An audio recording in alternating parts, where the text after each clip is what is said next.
Olá, você acredita em toda a informação que lê na internet? Confia na autenticidade das imagens e dos áudios que circulam nas páginas?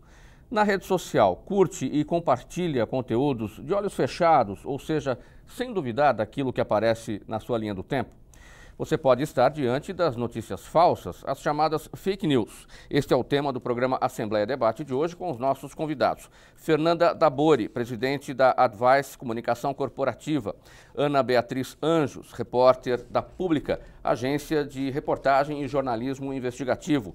Luiz Mauro Sá Martino, professor da Faculdade Casper Líbero, e Rafael Fonseca Santos, coordenador do curso de jornalismo da Universidade Mackenzie. Muito obrigado pela presença de todos vocês aqui nesse programa Assembleia Debate. Fernanda, primeiramente eu vou perguntar para você o que é a internet? Como é que a gente pode definir, embora pareça uma pergunta simples? A internet hoje é onde as pessoas encontram tudo e basicamente onde elas se informam, né? Apesar das pessoas acharem que as redes sociais é o principal foco, quando elas clicam, né, no conteúdo compartilhado, na verdade elas estão compartilhando e lendo matérias que estão postadas na rede social, na internet como um todo. Então, a internet hoje é a grande provedora de informações da população de forma geral. Então, você destaca que a internet é onde as pessoas se informam. Sim. Então, e quando a gente está diante daquelas pessoas que acham que a internet é só rede social e que é lá que elas devem se informar? Aí a gente tem um grande problema, né? Porque assim, é onde circulam muitas vezes informações não confiáveis. Então, por isso que uma das grandes questões é você saber qual é a fonte da notícia, qual é a fonte da informação. Ou até mesmo você ter o hábito, que isso é uma coisa importante também, de se informar a partir de mais de um tipo de veículo e fonte de informação. Então, você acaba dessa forma confirmando ou não se aquilo é ou não verdade. É como você faz. E a gente acho que tem falado muito cada vez mais de fake news, principalmente depois do Trump, né, que trouxe à tona esse tema, acho que todo mundo concorda com isso, e a importância de saber se a informação é verídica ou não. Então, acho que as pessoas estão cada vez mais começando a se conscientizar de que não dá para passar o primeiro clique à frente só porque está na rede. Apesar, professor, do tema ter vindo à tona com o Trump, como a Fernanda destacou, o fake news é uma coisa bastante antiga, vem lá da antiguidade, não? Vem lá da antiguidade. A gente podia dizer, primeiramente, obrigado pelo convite por estar aqui, prazer estar aqui com vocês. O tema é bastante antigo. Na verdade, a gente podia dizer que existe fake news desde que existe política. Porque desde lá da antiguidade, de Roma, da Grécia, sempre houve alguém ou algum grupo divulgando informações, tentando fazer aí a cabeça da opinião pública da sua época para conseguir algum tipo de objetivo. Então, desde lá dos oráculos da Grécia, desde dos senadores romanos, já existia essa ideia de você plantar uma notícia falsa, mas muito parecida com alguma coisa verdadeira, exagerar, distorcer, mudar aqui, mudar ali, para conseguir um objetivo. Por exemplo, os oráculos, quando eles prediziam a queda de um império, isso já criava um pânico para quem morava naquele império. Esse argumento não é meu, é de um cientista, um astrônomo chamado Carl Sagan. Ele lembra que desde a antiguidade nós tínhamos essa predisposição a acreditar em coisas sem dar uma boa olhada para ver se era verdade ou não. Sim. Ana, como é que funciona o trabalho lá na agência pública de checagem das informações? Como é que é no seu dia a dia isso? Bom, a agência pública é uma agência de jornalismo investigativo independente, né? Primeiramente, para explicar direitinho o que a gente faz. E o truco, né, é o projeto de fact-checking da agência pública. Que é a checagem dos fatos. Exatamente, checagem dos fatos. A gente checa basicamente informações de interesse público, principalmente aquelas ditas por autoridades, né? E o nosso foco é justamente qualificar o debate público com isso, né? E fazer com que as autoridades elas tenham mais responsabilidade na hora de citar informações, até porque essas informações que elas dizem publicamente têm impacto, né, na vida das pessoas.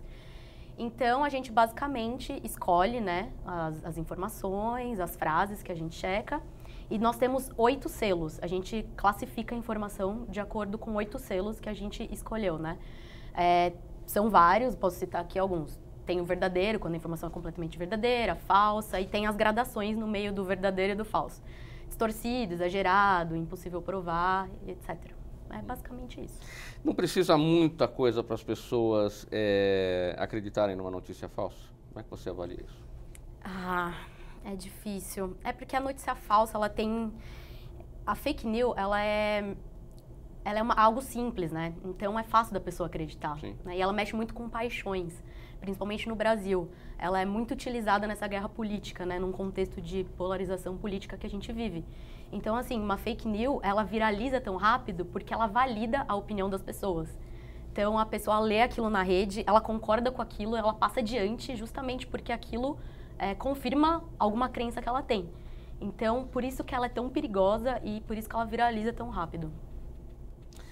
Professor Rafael, o que é que geralmente há por trás de uma notícia falsa? É querer enganar o público mesmo? Interesse escuso? Como é que você avalia? Isso é muito interessante porque eu não sei se a gente consegue dar um diagnóstico da razão de alguém criar uma notícia falsa. A gente tem algumas suspeitas, assim, né? Até porque às vezes chegar no primeiro que criou é muito difícil, às vezes, né?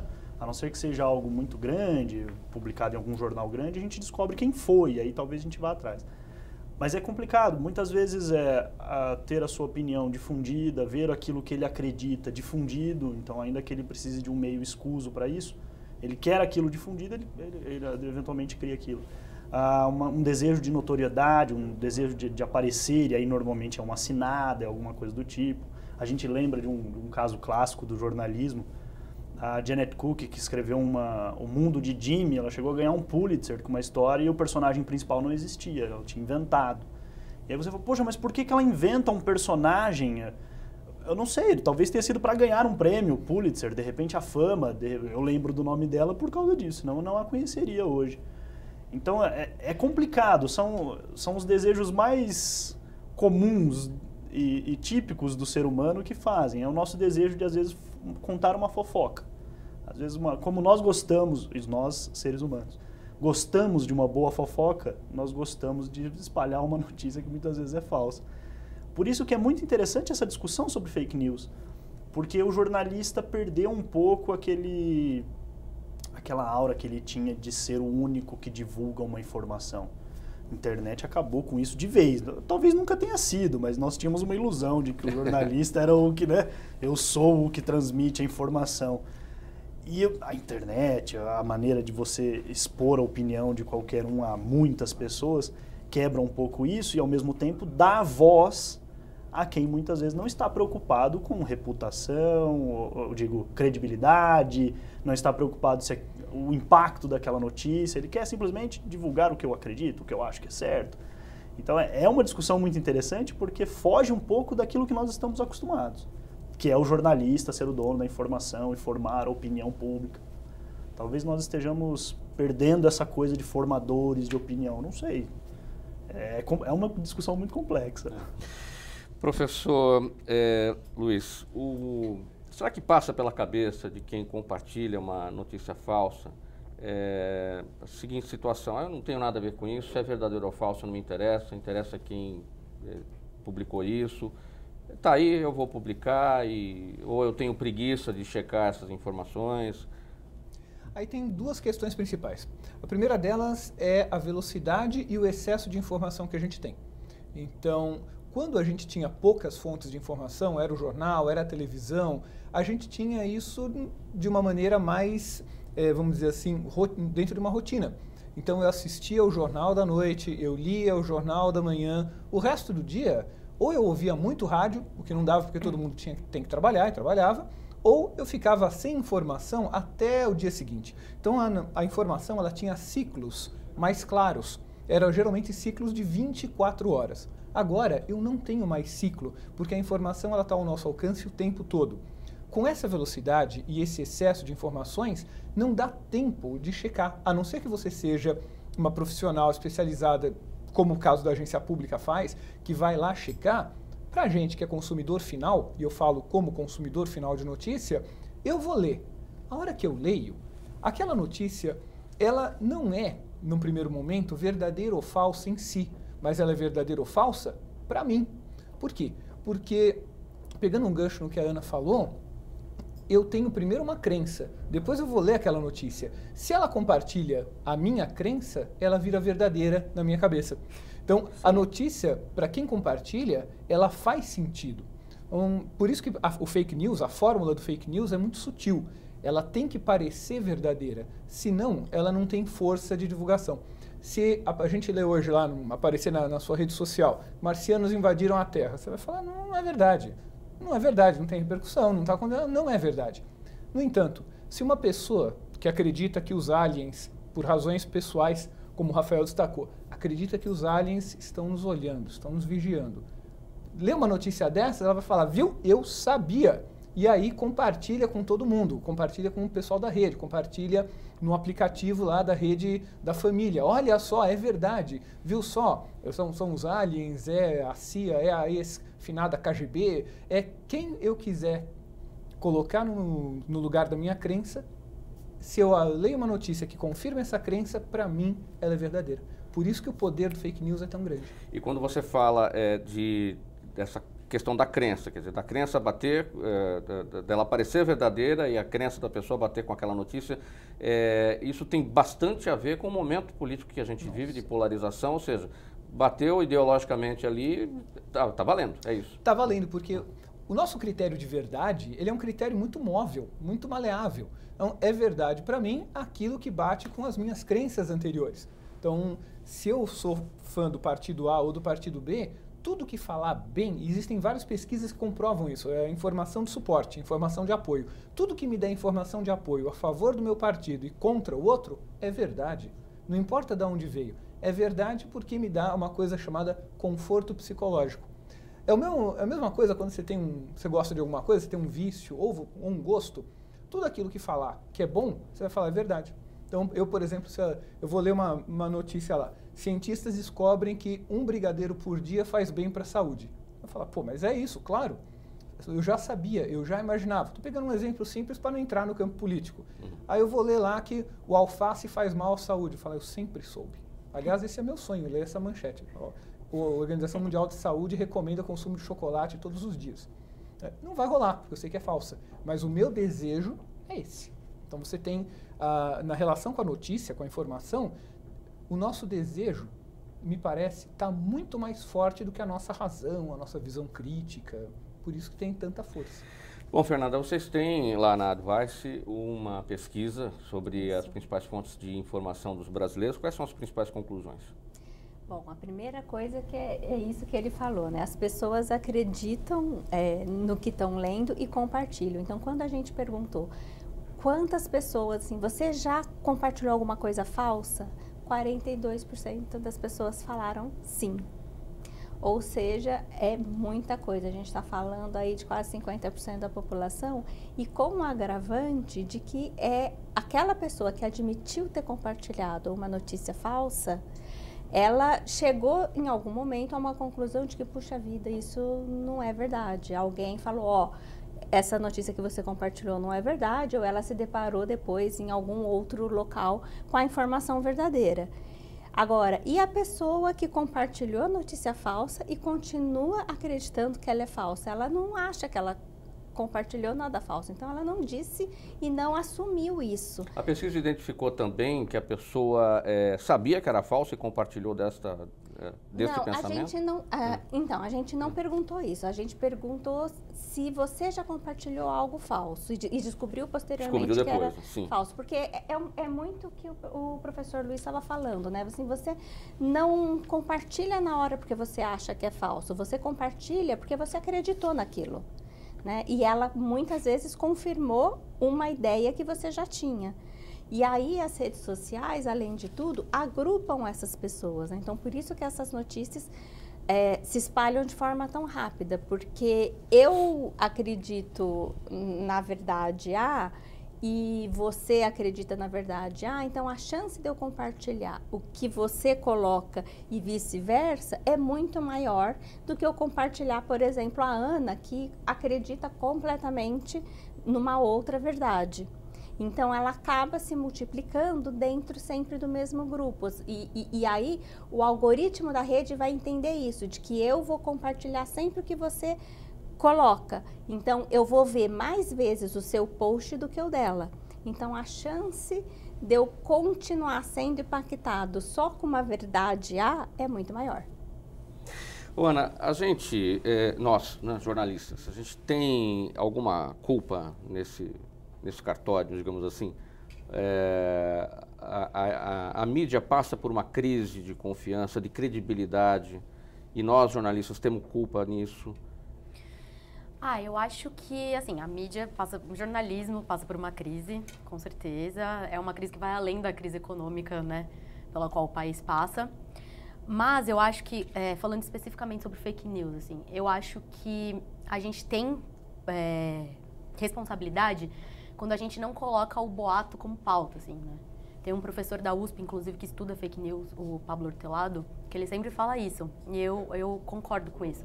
Às vezes, esses boatos que estão, né, que são fake news, que viralizam, se espalham pela rede, a gente ignora eles. Mas eles são muito importantes, então acho que é parte do nosso trabalho enquanto jornalista, principalmente como fact-checker, né, que é o que a gente faz no Truco, checar esses boatos, né, mostrar que eles são falsos, né. Por isso que a gente tem começado agora, desde o começo do ano, a checar correntes de WhatsApp, por exemplo, que são informações que viralizam muito rápido, que impactam a vida das pessoas muito rapidamente e que, sei lá, na grande maioria das vezes, são falsas. Então, acho que o jornalista ele tem responsabilidade, a imprensa em geral, tem responsabilidade quando ele ignora o boato, por exemplo. É um desserviço para o jornalismo, para a informação, você ignorar o boato. Acho que a gente tem que começar a parar de fazer isso, né? Checar os boatos para que eles sejam desmentidos, as pessoas vejam que é mentira. Eu falo em crise de credibilidade da mídia, porque muitos nos acusam de imparciais, de manipuladores da notícia. Então, olha, se a mídia que é tida como séria não é séria como a gente acha que deveria ser, então teríamos aí uma culpa, né, nesse sentido, e aí estimularia as pessoas nesse mundo do fake news. Mas aí eu acho que é mais uma interpretação das pessoas mesmo, sabe? Não tem como a gente fazer muito sobre isso, porque acho que todos os colegas, né, jornalistas que praticam bom jornalismo, eles apuram, eles checam, certo? A gente faz fact-checking, mas checar informações é uma coisa que todo jornalista faz. O fact-checking é somente um formato diferente de texto, né? Mas checar, apurar, é uma premissa do bom jornalismo. Todo jornalismo checa. Todo jornalista checa, né? Então, assim, os bons jornalistas checam as informações que publicam. Eu acho que, assim, essa passa com certeza por uma crise de credibilidade, a imprensa, mas nós não temos muito o que fazer, porque a gente faz nosso trabalho de forma correta, assim, na maioria das vezes. Então... Mauro, complementando um pouco dessa discussão, acho interessante essa pergunta do temos culpa no cartório. Eu acho interessante que essa coisa da responsabilização do usuário é extremamente importante. O usuário, digo o leitor, o cara que usa a internet, etc.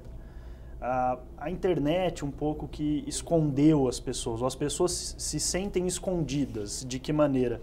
De que ela se sente mais livre para, às vezes, fazer alguma coisa que ela não faria se não fosse virtualmente.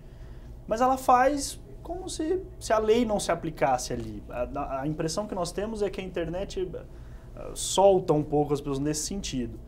E um trabalho que nós estamos tentando forçar um pouco na sociedade é de responsabilização daquilo que eu compartilho. Se eu compartilho, eu sou corresponsável por aquilo que eu estou publicando. Isso para o jornalismo é meio óbvio, né? Você pega lá, um repórter escreveu uma matéria. O jornal que a publicou é corresponsável por aquela matéria. Se ali tiver alguma coisa muito errada, um processo, alguma coisa, o jornalista é responsável, mas o jornal também é responsável, porque ele publicou. E aí eu faço uma notícia falsa. E a Ana Beatriz compartilha. Ela é corresponsável. Ela não escreveu, mas ela é corresponsável. Mas esse entendimento de que eu sou corresponsável não é tão óbvio. Pelo menos não me parece tão óbvio na sociedade. Então as pessoas um pouco que se esconderam. Eu vejo isso, vou dar um exemplo pessoal. Grupos de família de WhatsApp. Eventualmente alguém coloca alguma coisa, eu vejo que é um absurdo, alguma coisa muito fora. Eu vou lá e, gente, toma cuidado, essa matéria é falsa. A resposta da pessoa que colocou: não, eu só compartilhei. Veja bem, não é só compartilhar. O fato de você ter compartilhado é algo muito grave. A ciência, o jornalismo, vive em cima disso. O que eu publico, o que eu não publico.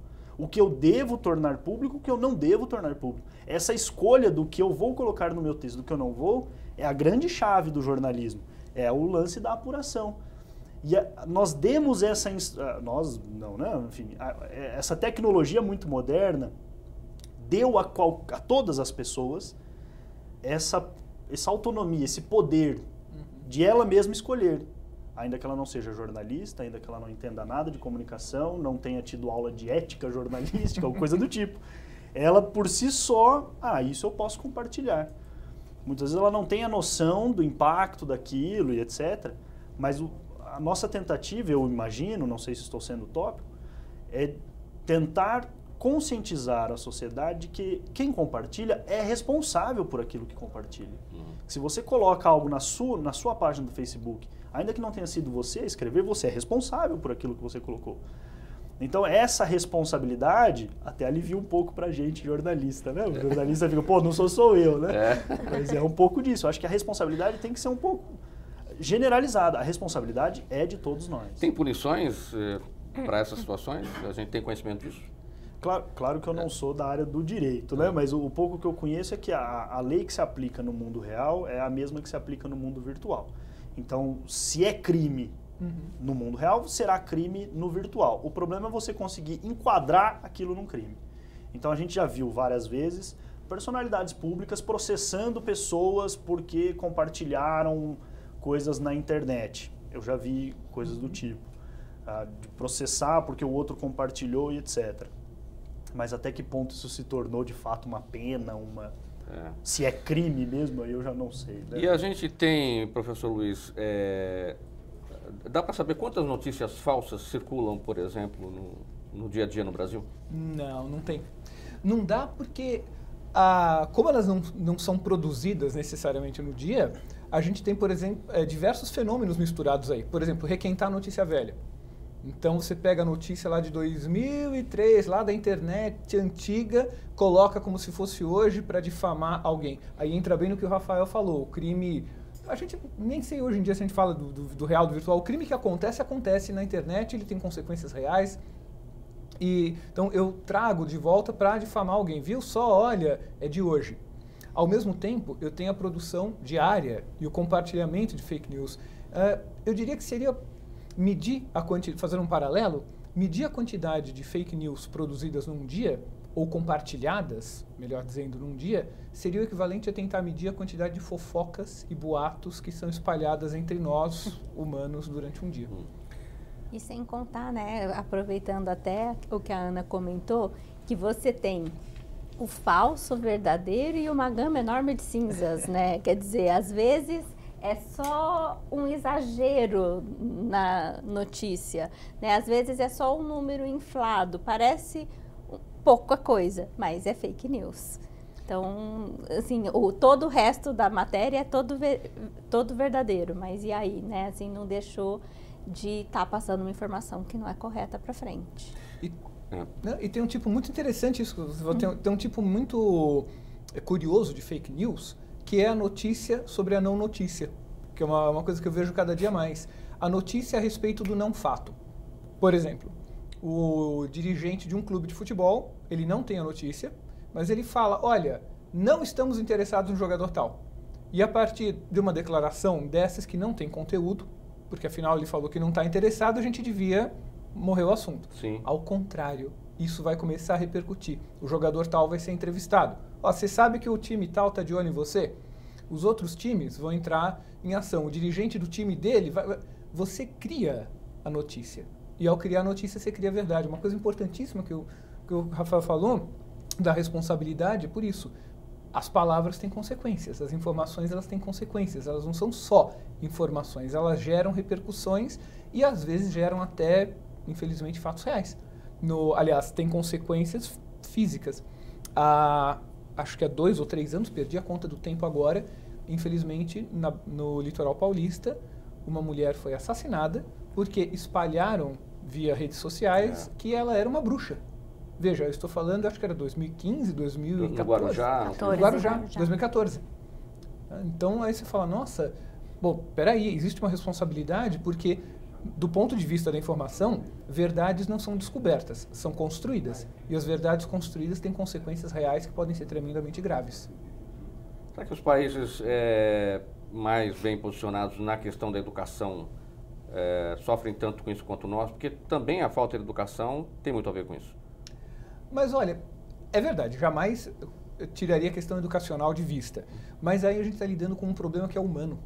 Como o Rafael mencionou, aí são desejos humanos. Então, eu posso ter um nível educacional melhor que me faz precisar de uma notícia falsa mais elaborada, no máximo. Mas mesmo assim eu tenho algumas desconfianças. E vamos lembrar que o próprio termo fake news é de origem estrangeira. E a gente teve, né, isso veio à tona com a eleição do Trump, e a gente teve fake news também agora nas eleições da França.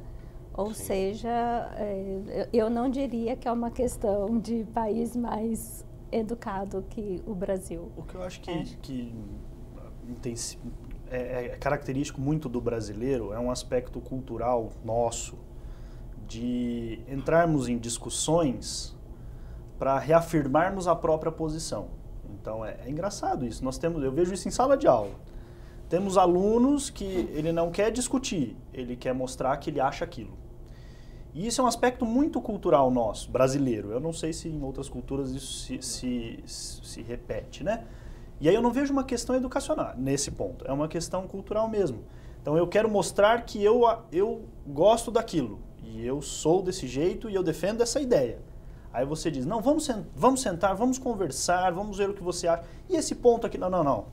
Tudo que você disser que vai contra o meu é errado. O meu é o certo. Aí a gente volta no início da nossa discussão, em que a gente dizia que eu quero, na verdade, reafirmar o meu posicionamento. E aí é muito característico do brasileiro. Por isso que eu acho que no Brasil, essa questão do fake news ganhou contornos muito grandes na questão política. Porque o brasileiro, na questão política, eu não quero saber se o outro estava certo naquilo ou não. O meu é esse, então é isso. Então é pronto, eu não quero saber se o outro... Eu estou defendendo o meu, eu acredito nisso e vou ficar com isso até o fim. É muito cultural. Como que eu mudo uma cultura? Sei lá, né? Você acompanha o programa Assembleia Debate. Estamos falando hoje sobre as notícias falsas, os chamados fake news. Vamos para o intervalo, voltamos em seguida. Até já.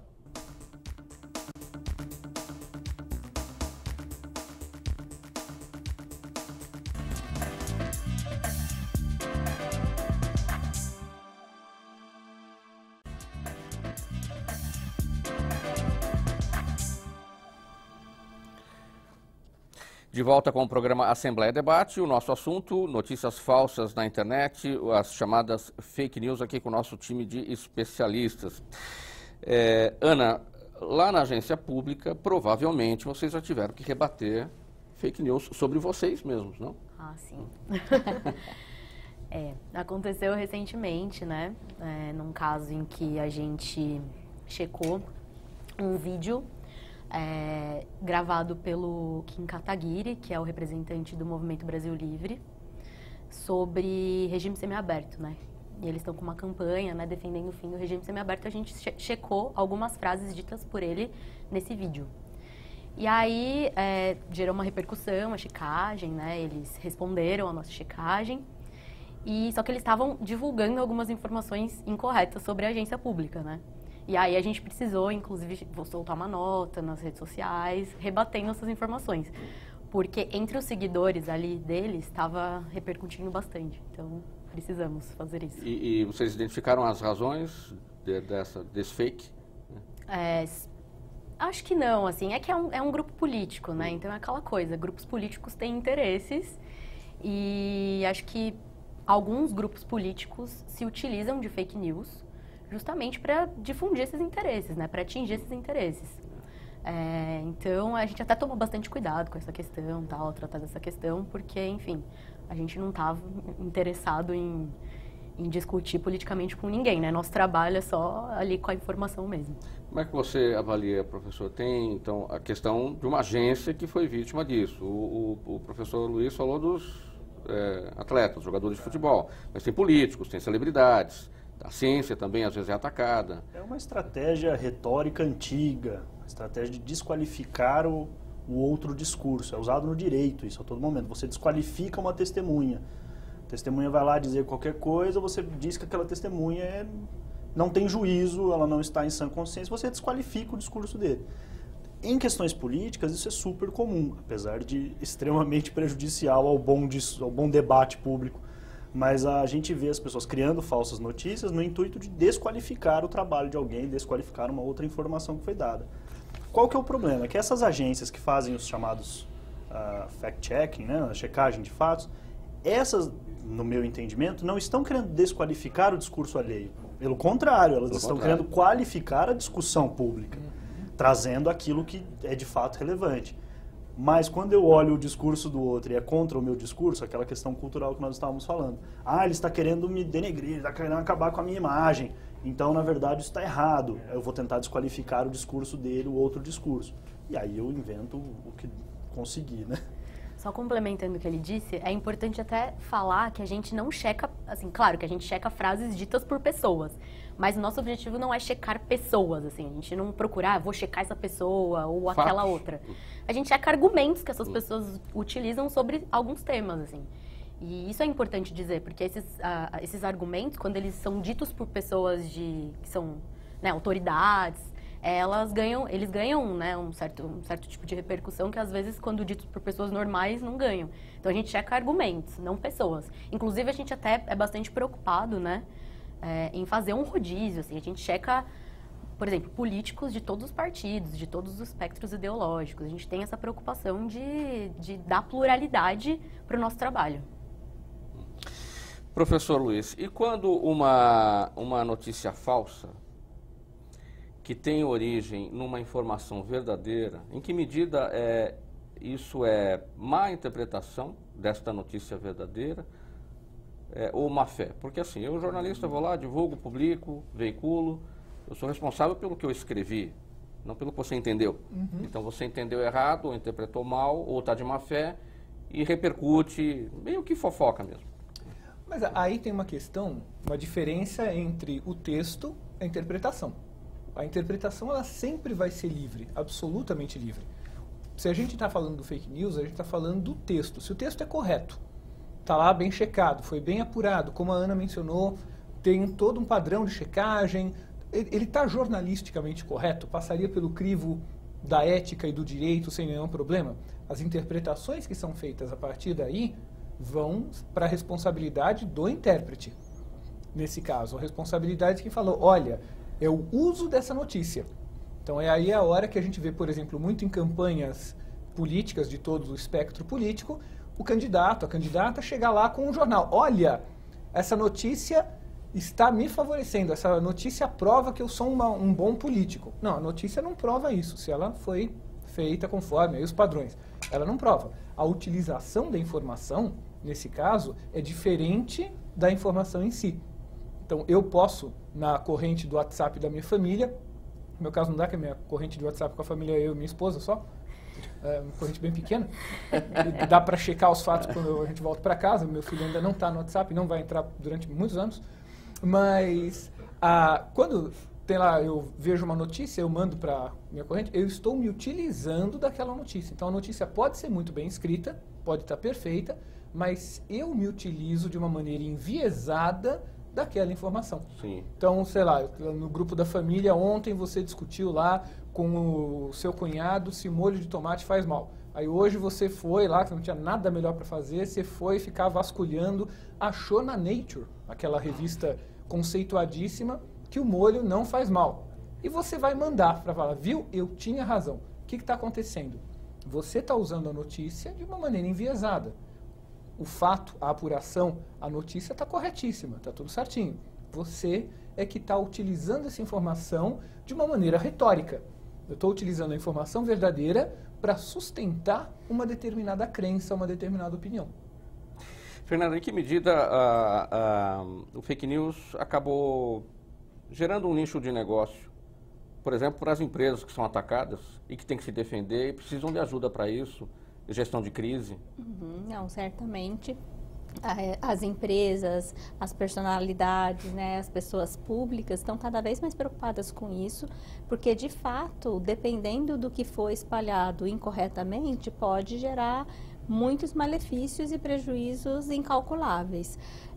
Isso tem um mercado cada vez mais, e eu acho também que tem cada vez mais uma preocupação de órgãos de imprensa, de agências de notícia como a da Ana, de prezarem por um jornalismo mais correto, de verificação dos fatos, de mostrar que o jornalismo bem feito mostra sempre os dois lados da questão, então ele nunca vai falar única e exclusivamente de um lado A ou lado B, né? Então acho que hoje a proliferação da fake news também ajudou a debater mais, também ajudou as pessoas a estarem mais atentas e as próprias instituições de mídia, Google, Facebook, né, agências de notícia, começarem a olhar para isso e falar, olha, é preciso haver um monitoramento, um cuidado, as pessoas não estão sabendo diferenciar o que é fake, o que é real,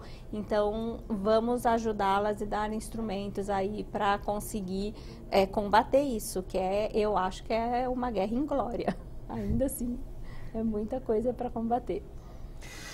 Ana, você deve passar no dia a dia, fora do seu trabalho, uma situação, acho que todos nós que somos jornalistas, as pessoas dizem, você é jornalista, então você sabe tudo, não é isso? Então, por ser jornalista, você sabe identificar uma notícia falsa ou não. Sim, a gente tem técnicas para isso. Sim. Agora, as pessoas comuns não são obrigadas a saber. E aí, quantas vezes eu já recebi alguma coisa no WhatsApp, na minha linha do tempo lá da rede social, e você identifica na hora, aí você até fala para a pessoa, olha, está mal escrito, a pontuação está errada, está cheio de adjetivo. Nós jornalistas, a gente não adjetiva nada, né? Então, aí a pessoa, você tem razão, mas é que você é jornalista, entendeu? Então, quais são as dicas que a gente pode dar? Como é tão difícil quanto pegar um relógio pirata e um verdadeiro para as pessoas, para as leigas, né? Claro. Acho que uma das primeiras coisas é sempre olhar a data, porque, como o professor Luiz falou, às vezes algumas notícias antigas, elas são ressuscitadas, né, para causar algum dano à imagem de alguém. Então, olhar a data é algo que é bem recomendável. Também, sempre, quando você lê o texto, você pergunta, assim, as informações que estão ali. Segundo quem? Quem disse isso, sabe? É importante você procurar, né, saber de onde vieram aquelas informações. Tem ali? De onde o jornalista ou o autor daquela notícia, daquele texto, tirou aquela informação? Isso é importante. E também, principalmente, você procurar se aquela informação, aquela notícia saiu em outros veículos. Porque uma notícia que é bombástica, que é um grande furo, ela dificilmente não repercute e dificilmente outros veículos não escrevem sobre a mesma coisa. Então, acho que você dá um Google ali, né, procurar se já repercutiu em outros veículos é muito importante também para saber se é verdade ou não. Me parece que o que mais circula é morte de celebridade também. Nossa, toda hora, não vou nem falar, porque vão dizer, morreu fulano, não vou nem dar nome aqui.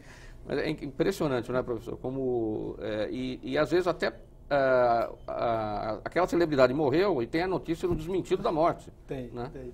E é interessante, nessa mesma... Que foi o caso agora, recente, do vocalista do Linkin Park. Teve Sim. notícia de desmentido da morte dele. Dizendo que não era verdade. É nessa mesma linha de como que as empresas lidam com isso também, né? Às vezes uma informação como essa, para você dizer uma notícia falsa, é um trabalho tamanho, tão grande, é tão impactante que a gente não consegue nem mensurar. Daí a responsabilidade do jornalista, né? De tomar esse cuidado todo e etc. E às vezes compartilhamos algo que parece pequeno, um rato dentro de um refrigerante, ou uma fábrica que espremeu pomba junto para fazer a cerveja. Aquilo se torna um pepino enorme, porque até você explicar que focinho de porco não é tomada, a coisa já desandou. Então é muito complicado mesmo. Por isso a preocupação das empresas. Por isso que o Facebook foi criar uma campanha contra fake news. Porque a marca, o valor de marca deles está correndo risco. Nós estamos falando aqui livremente. Uma notícia de WhatsApp. Nós já classificamos uma marca, associamos uma marca a uma coisa extremamente ruim, a uma fake news. Isso, para a marca, é extremamente prejudicial. Eu estou associando mentira a uma identidade visual, né? Isso é muito complicado. De que forma essa temática passa pela sala de aula lá no Mackenzie? Os alunos pedem, isso já perpassa as matérias, as disciplinas. No meu tempo de faculdade, esse assunto não aparecia. Com esse nome, não aparecia. Com esse nome é muito moderno. Mas isso sempre esteve nos cursos de jornalismo, naquelas aulas básicas do jornalismo. Desde uma aula de ética jornalística até uma aula de o que é fazer uma apuração. A gente brinca lá no jornalismo dizendo que a apuração é a alma do negócio do jornalismo, credibilidade é a alma do negócio. Credibilidade, apuração, isso é justamente o oposto do fake news. O fake news é oposto a isso, é oposto ao chamado bom jornalismo, um jornalismo que verifica se a informação é verdadeira, que entrevista quem tem que entrevistar, que vai lá verificar se aquilo é real. Aparecia desta outra forma, mas não é melhor aparecer como fake news mesmo? Hoje tem que aparecer, hoje tem que aparecer. Nós acabamos colocando muito dessa temática em disciplinas vinculadas ao jornalismo digital. Creio que até um pouco, não deveria ser só o digital, né? A gente vê isso muito em outras mídias, mas enfim. Mas hoje essa discussão está muito vinculada a disciplinas de ética, nesse sentido, até de teorias do jornalismo, e disciplinas de jornalismo digital, que aí é muito comum hoje o aluno falar que eu fiz uma entrevista por e-mail apenas, fiz uma entrevista via Skype, não tenho nada contra isso, acho super legal você usar, mas às vezes o jornalista se acomoda, e aí ele disse, o fulano que diz, mas você foi ver se aquilo é real? Não fui. E aí entra essa discussão do fake news, entra essa discussão até que ponto você apura uma matéria, até onde você está apurando e checando uma informação. E lá na Casper Libero, professor Luiz? Acho que, assim como o Rafael mencionou, a sala de aula está sempre ligada com o mundo contemporâneo. Né? Sempre que tudo que está acontecendo do lado de fora da janela entra pela porta, entra pela janela e vai para a sala de aula. Então, a questão da apuração, ela é discutida desde sempre, com esse nome. Apareceu o nome pós-verdade o ano passado, apareceu o nome fake news, esses nomes, eles têm importância para a nossa área, eles entram em sala. Porque é parte da nossa responsabilidade trabalhar também com as nossas alunas e alunos aquilo que eles vão enfrentar num mercado bem próximo, cada vez mais próximo. Então, vamos dizer assim, a sala de aula, ela dialoga com a realidade o tempo todo. Estamos falando de fake news no mundo, a gente vai falar de fake news não só numa matéria, mas ela vai se tornar um problema do curso. Em todas as disciplinas, aonde der um espaço, você vai falar. Até, não destacando mais em uma, destacando menos em outras, mas é um problema do jornalismo, ou até da comunicação de maneira geral, então isso vai, de alguma forma, entrar em sala de aula. Lembra daquela brincadeira do telefone sem fio, que se fazia quando era criança? Acho que as crianças hoje em dia ainda fazem isso. Houve uma história, vai passando e a história vai mudando. Tem esse aspecto também, o fake news, no sentido de que as pessoas não querem ler, não querem perder tempo, pegam uma manchete, vê aquilo que entendeu e aí interpretou errado e a coisa foi. Telefone sem fio. Telefone sem fio. Que acontece, não vamos esquecer, talvez fazendo, não sei se um meia-culpa do jornalismo, mais um dos milhares que ele faz, lembrando que tem um outro aspecto que é importante e que a gente discute com alunas e alunos em sala de aula, que muitas vezes é a pressão da própria empresa jornalística para publicar rápido alguma coisa sem checar. Por quê? Porque a outra empresa concorrente deu. Se a outra empresa deu, antes da gente saber se é verdade ou não, vamos dar a notícia também para a gente não ficar atrás. Então existem várias pressões, várias condições... A concorrência entre as empresas. Exatamente, que não são os ideais. E a gente precisa investigar essas condições porque é a vida prática. Então, assim como a gente tem lá dos nossos alunos, uma aluna que vai para um lugar como a pública, onde você tem um lugar especial para você fazer checagens e tudo mais, tem o outro que vai para o veículo X, aonde ele tem que publicar, ele tem que dar um número X de notas por hora. Se essas notas são verdade ou não, eles têm que vencer em concorrência a outra empresa. Tem a concorrência, né, Anny? Tem entre as empresas e tudo, e não está faltando trabalho, né? Está faltando contratação, mas não está faltando trabalho. Você pegava um portal de notícias há pouco tempo, levava 1 hora, 2, para você ver uma notícia nova lá. Agora, de cada 15 minutos, a cada 10 minutos, tem uma coisa completamente diferente, né? Então, essa pressa em se publicar e essa demanda por notícias novas também acaba colocando tudo isso em risco, né? Acaba. E eu acho que, complementando o que o professor Luiz falou, tem muito essa questão também da precarização, né? A corrida pelo furo, assim, às vezes você tem que dar a coisa mais rápido porque o outro vai dar, tal. Mas em relação especificamente a fake news, fact-checking, né? Já tem muitas iniciativas no Brasil sobre isso. Isso é legal, assim. Acho que é legal até você colocar isso em sala de aula, porque é um novo nicho, né? É uma nova oportunidade dos jornalistas trabalharem, de trabalho para os jornalistas.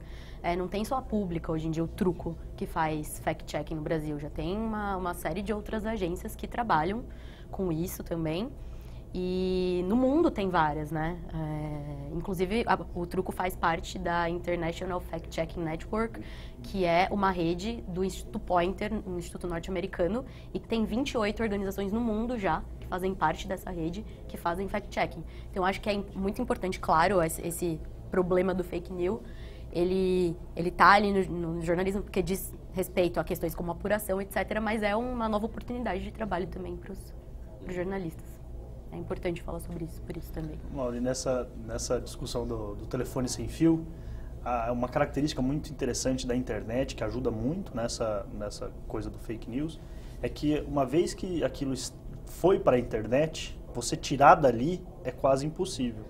Então eu lembro, por exemplo, do caso do Ronaldo, que disse em uma determinada entrevista lá, um negócio mais estádios e menos hospitais, uma coisa do tipo. Sim. Ok, ele falou uma baboseira e tal, num contexto X. Anos depois, véspera de Copa do Mundo no Brasil, ressuscitaram o vídeo. Olha o que o Ronaldo disse, a impressão que você tem que ele disse agora. Estava lá na internet, todo mundo já tinha visto 5 anos atrás, não sei o quê. Aquilo fica. A internet, nesse sentido, ela é perigosa porque ela perpetua, né? O que você colocou ali vai ficar ali para sempre, diferente de um jornal papel, que amanhã tá velho, a tinta sumiu, acabou, ninguém mais vai ver aquele jornal.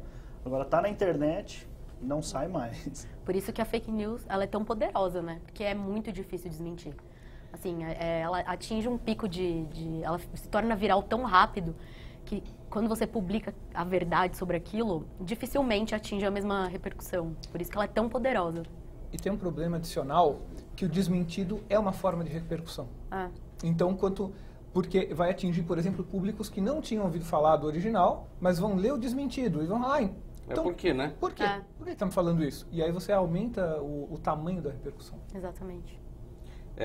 Fora os estragos nas relações sociais também, né? Nossa. A começar pelo WhatsApp e nas correntes familiares. Naquela luta, naquela briga de você dizer e o outro querer ser o pai da notícia, o pai da informação, tem tudo isso também, né? Eu queria dizer também, né, a gente falou bastante aí dessa coisa da corrida e de levar a erros que existem, é claro, mas eu acho que a grande preocupação maior não são, acho que os veículos de jornalismo que estão aí preocupados de alguma maneira a fazer o trabalho de apuração, de ouvir os dois lados e de apurar corretamente. Eu acho que a grande questão é o cidadão que não tem essa técnica, que se coloca, né, a fazer isso, né, a fazer a apuração de notícia, e às vezes até aí alguns sites que assumem publicamente, até em entrevistas, de que eu ouvi dizer, passei para frente, vocês que chequem.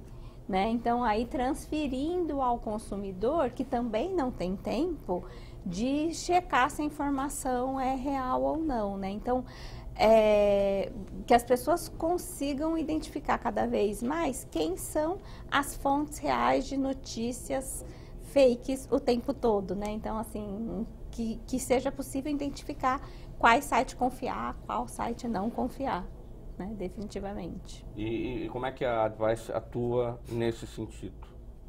Olha, a gente trabalha, né, com clientes mais institucionais, corporativos, e a gente tenta, à medida do possível, privilegiar sempre os bons veículos. Eu acho que essa é a grande questão. Eu acho que trabalhar com fontes de informações confiáveis. Eu tinha falado já em má fé em relação a uma notícia verdadeira, um fake news que tem origem numa notícia verdadeira, porque tem o seguinte também, às vezes você vê lá no Facebook uma notícia e que ela é muito parecida com o desenho da página de um veículo sério, Então tem um monte de artifícios, um monte de estratégias, não é? Então aí é que entra um controle, uma punição verdadeira em relação a essas pessoas, porque você vê má fé aí, não é, professor? Aí tem. Aí tem, nesse caso específico que você falou, tem. Porque para você fazer um fake news dá trabalho. O fake news, ele não é qualquer besteira que a gente fala na internet. Então a gente pode postar um monte de coisa, por isso que a gente postando, como pessoa física, não vai fazer tanta grande diferença se eu colocar escrito lá na minha timeline alguma coisa, não vai fazer tanta diferença. A fake news, ela tem técnica. Ela precisa ser paradoxalmente bem feita. Parecer verdadeiro. Exatamente. Quanto mais verdadeira ela parecer, por isso que eu vou usar o design do portal X, eu vou usar o estilo de texto do portal Y, eu vou usar todo aquele simulacro, aquela simulação, aquele fingimento do verdadeiro para introduzir ali o falso. Porque se o falso for escancarado, a gente repele. A informação que eu vejo que é falsa, que é totalmente escancarada, eu vou falar, isso é besteira, isso é... Quem conhece, até para enganar quem conhece, eu preciso de algo muito parecido. É a lógica da pirataria, é a lógica da informação falsa. Então, se eu falar, ela precisa ser provável. O fake news, ele precisa ter algo de provável. Se você lê hoje que o dólar amanhã, e um instituto de pesquisa fala, olha, o dólar amanhã vai a 1,50, vai cair para 1,50, você vai falar, isso é falso. No entanto, se falar que o dólar vai cair para 3 ou vai chegar a 4, é provável.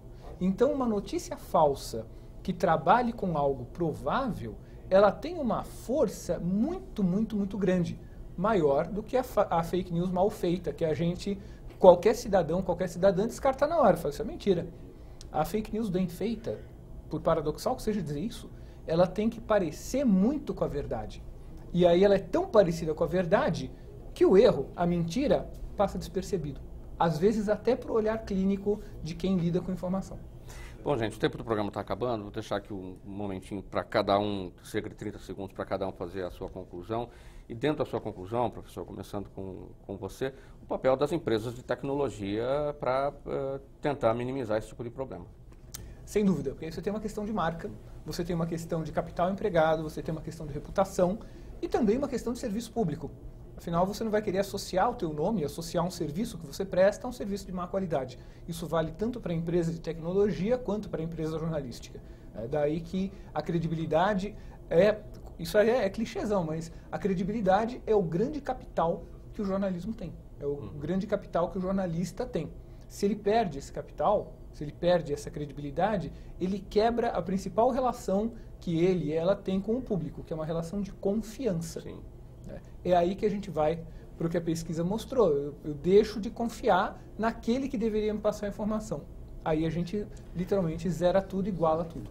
30 segundos para a sua conclusão, Fernanda. Eu acho que a conclusão maior é essa, né? Assim, as redes sociais hoje é de fato onde todo mundo se informa, mas as pessoas já começam a desconfiar. Então, só 14% confia totalmente em tudo que lê nas redes sociais. Eu já fico feliz com essa argumentação.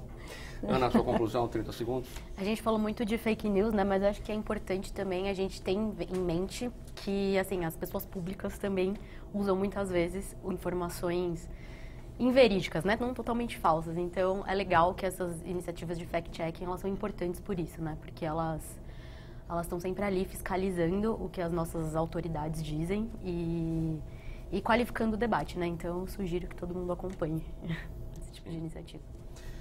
Professor Rafael, sua palavra final. Agradecer a participação no programa e dizer também que eu olho também para essa questão das fake news como uma grande oportunidade do jornalismo se reinventar.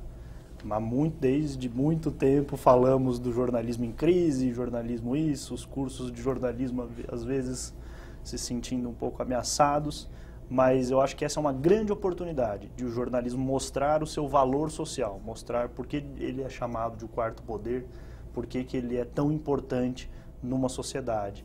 E eu acho que é a grande chance que modernamente nós temos de mostrar o nosso valor. Muito bem, quero agradecer a presença de todos vocês nesse programa Assembleia Debate. Hoje nós falamos sobre fake news, são as chamadas notícias falsas. Um agradecimento a você de casa que nos acompanhou e fale-me a respeito deste programa na rede social, aí no endereço que aparece agora no seu vídeo. Tchau, até o próximo tema.